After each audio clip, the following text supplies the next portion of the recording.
Lana here. Welcome to a series I'm calling Timeless Wisdom for a Modern Life. What I'm going to try to do here is combine ancient wisdom, things we know from the Torah, from the Mishnah, from the Talmud, from our forebears, and combine it with our modern times. How does that work together? How do we take lessons from the past and bring them into the present? So currently, the world is going very, very fast towards the new year.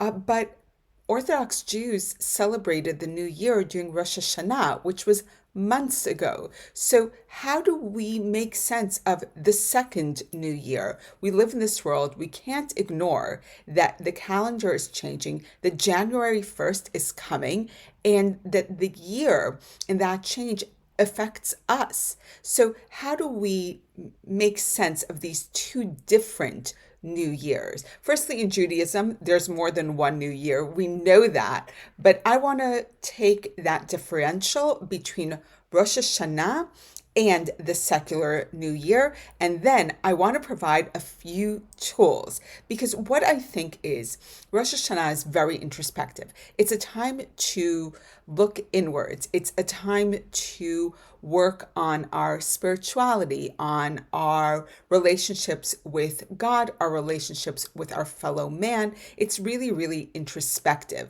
On the other hand, the secular New Year, I think it's all about achieving some really physical goals. And what do I mean by that? They're very measurable, or at least to me, that's what this feels like. The secular New Year feels like a time that you can achieve some really measurable goals. And I believe that we as people get very motivated no matter where you are, no matter who you are, come January 1st, it's like a switch happens. And often we're really motivated to make a change. And the idea of New Year's resolutions come into play. And lots of people are discussing it. You'll have seen videos and heard people say, New Year's resolutions don't work. This is a system to make them work.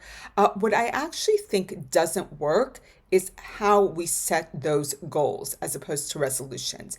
What do we do in order to ensure that we're setting the right goals in the right way and that once those goals are set correctly, we can follow through? So I want to share 6 different tools specifically for goal setting as we come up to this new year. And of course, you don't need to just use them during the new year, but I want to amplify that motivation we have and give you 6 different tools, 6 different tools that will help you really consolidate what those goals are and hopefully help you achieve them once you set the right goals. Because my belief is that if you haven't set the right goals or set them in the correct manner, then achieving them gets really, really difficult. So let's kick this off with 6 different tools for setting goals for the new secular year. So tool number 1 is the Wheel of Life. This is really introspective. I love this tool, but you're going to have to set aside a little bit of time to do this. And it depends really how much you want to dig deep into different areas of your life. So for me, I decided on 10 different areas in my life that I'd like to assess. It doesn't mean improve, it just means assess. So things like health and fitness, friends and family. Where am I holding in each one of those areas? So in this Wheel of Life, you have a wheel, you have different wedges, and each wedge represents a different part of your life that you are currently assessing. And then you assess it from 1 to 10. So for instance, last year, I assessed health and fitness both at a 2. Super low. I was not where I wanted to be in either one of them. But what did this self-assessment help? Firstly, there was no judgment. I am where I am, or I was where I was. All good. But what can I do then? Once I look at this wheel and it's completely filled in with my personal self-assessment of where I'm holding in each area, I can look at it and decide, well, Health and fitness are really important to me, but I know what my time is like, what my resources are, and I can't really concentrate on both in this coming year. So instead, I'm just going to concentrate, and this is what I did in the previous year. I concentrated specifically on my health, and I kind of let the fitness wait. And today, when I'm looking at that wheel, I can put the health where it was at a 2, currently at a 7. It's not a 10. It may never be a 10, but that's okay because I achieved progress. That's where I wanted to get to. I wanted to progress. And now, in this coming year, I can look at that wheel of life again and decide, do I have the time, the resources, the commitment to work on the next wedge in that wheel? And this is how the wheel of life works, which takes us to tool 2, write it down. So now that you've seen this wheel of life, I would say choose 3 to 4 areas that you want to improve and no more. Most of us don't have the time, the capacity, or the resources to concentrate on more than 3 or 4 areas, and keeping motivated on all 10 areas or however many areas you choose is really difficult, but 3 or 4 is manageable. For most people, it may not be, but that's okay too. So once you've chosen the areas you want to concentrate on, choose very specific goals. So let's say I chose that fitness area that I want to improve in the coming year. I'm going to choose a very specific goal. In this case, I want to attend an exercise class twice a week for the next 90 days. So I've cut it down into a 3-month window. And during those 3 months, I'd like to attend 2 exercise classes a week. Very specific goal. I need to write it down. So there are studies from the Dominican University that say that if you write down your goals, you're 42% more likely to achieve it. So just holding in your brain is not enough. You are so much more likely to achieve that goal if you write it down, which brings me to tool number 3. Tool number 3 is make it visible. So now that you've written it down, you need to put it in a place where it's super visible, where you see it all the time. For me, that's my journal. I journal every single day. Here's my journal. And sometimes it's just as much as today's this date, and I'm feeling okay. Sometimes I write a page or 2, never much more than that. But basically, on the front page of the journal, I write down my goals.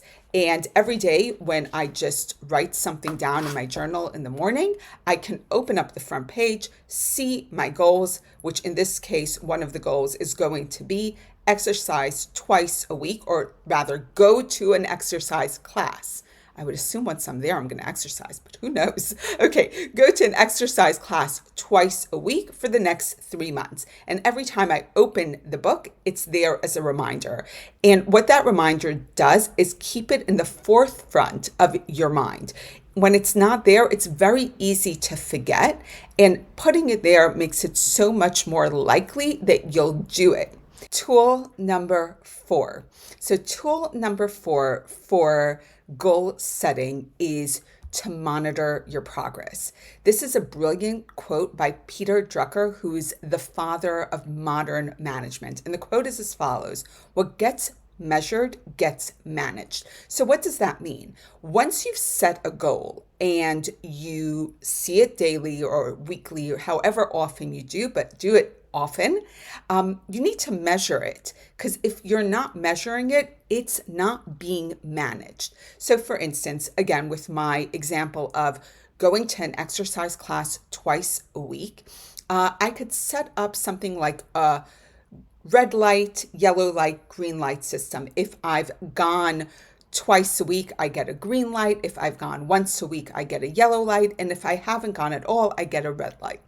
low on the judgment, but high on the management, because what isn't measured isn't managed. So I don't know where I am unless I check in often to make sure I'm assessing my progress. You can use an on track, off track system. It doesn't need to be judgmental, it just needs to be managed. Which brings us to tool number 5. This is called WOOP. WOOP, and it's a term coined by psychologist Gabrielle Oettingen, and I hope I'm pronouncing her name right. So what does WOOP stand for? W is for wish, O is for outcome, the next O is for obstacle, and P is for plan. Wish. Wish is that goal. I wish to go to 2 exercise classes a week. Outcome. If I go to those exercise classes, there will be a fitter version of me. That's a great outcome. And I need to know what my goal is going to produce. Obstacles. There are so many. There could be my laziness. It could be that my workout clothing isn't clean. It could be that it's raining outside. Who knows? But once I know kind of what some of the obstacles will be, I need to use that P, which is plan. So let's say I'm feeling lazy. I need to put some motivations in place, some sort of reward system. I know that that's the way I work best, because even though this is a long-term reward, that outcome is me feeling fitter is a long-term reward. I need a short-term reward. It could be that if I've gone twice in a week, I can buy myself a new book. To me, that's a reward. But I need to know that there's going to be an obstacle, laziness probably being the biggest one. And what am I going to do to plan for that laziness? If the obstacle is that my workout clothing isn't ready, so I need to know that I need to wash it the night before. If it's raining, I need to set out an umbrella next to my workout clothing when I set it out the night before. So wish, outcome, obstacle, plan. WOOP. I love that. And it's a great thing to help not just us, but also our friends, our community, our family, especially our children, work through some of the challenges of achieving very big goals. Is that, yes, obstacles will happen, and let's consider what they may be, and then let's plan for them. Love that one. The last tool, and this is perhaps my very favorite. I probably have said that already a few times, but I really like this one. This comes from James Clear's book, Atomic Habits. I've read this about 3 times already because it's just such a good book. There are so many amazing lessons about the way we function as people, about productivity, about how to get things done. And what he says is tie your goal to your identity. So be the goal. What does that mean? He uses the example of a smoker. So someone who's trying to quit smoking, if they're offered a cigarette, will often say, I'm trying to quit. He says, no, don't do that. If someone offers you a cigarette, say, I'm not a smoker. All of the sudden, I'm no longer trying to quit. My brain is no longer trying to quit. I have imbued a new identity. I am now someone who does not smoke. Therefore, don't bother offering me the cigarette. We don't even have to have a conversation about it because I'm not a smoker. And I love that idea that we can imbue our goal into our identity. And I think that's probably what we ultimately want. And this is where I see the marriage between the secular New Year and Rosh Hashanah. If during Rosh Hashanah we've done that work where we are working on who we are, on our identity, on who we want to be, when we set these goals for the secular New Year, they become part of who we are. And what more could we possibly want than us and our goals being one entity, that one identity married together? To review our 6 goals, our goal setting tools, it's the wheel of life, writing down your goals, keeping them visible, monitoring your progress, WOOP, which stands for wish, outcome, obstacle, plan. And the last is align your goals with your identity. I really hope for all of us that the new secular year only brings us blessings and joy and comfort, and that this goal setting is just part of the journey of being who we are already. There's this beautiful quote from Ralph Waldo Emerson: "What lies behind us and what lies before us are tiny matters compared to what lies within us." And I just think that's so beautiful. So, what lies behind us and what lies before us are tiny matters compared to what lies within us. So, all the goal setting in the world, it's all good.